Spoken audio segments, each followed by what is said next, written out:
need something. Have a few minutes to talk? Very well. I had been recording a message for Kolyat. How are things going with him? It is difficult. All things worth keeping are. I never explained. I suppose the story of my wife's death took you by surprise. I figured you'd explain to me when you were ready. I appreciate your patience. I kept my work clear of our home life.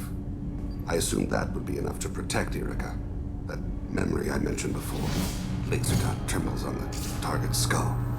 The smell of spice on a spring wind. Sunset eyes defiant in the scope. That was Irikah. That was how I met her.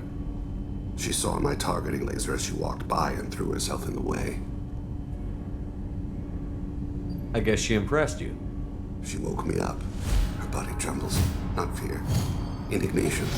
Her mouth moves. How dare you?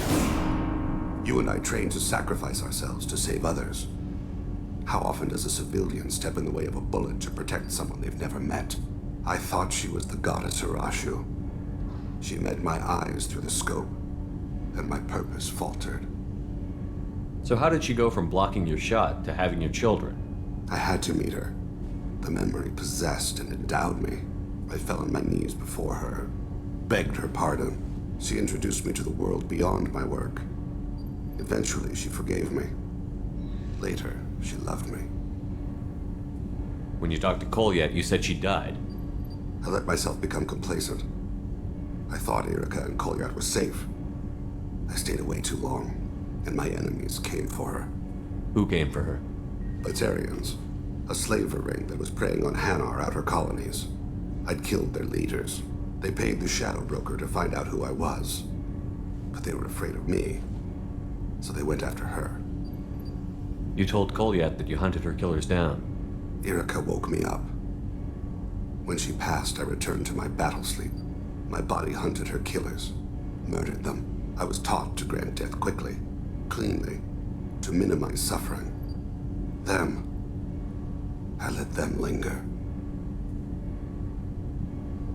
I don't think that's something you should share with Kolyat. Irikah helped me carry my burdens.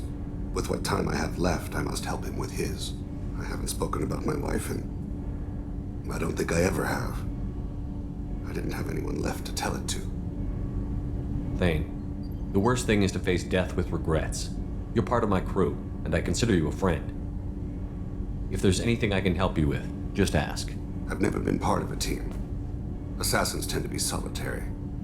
I'm learning the virtues of facing death with others at your side. It's a work in progress.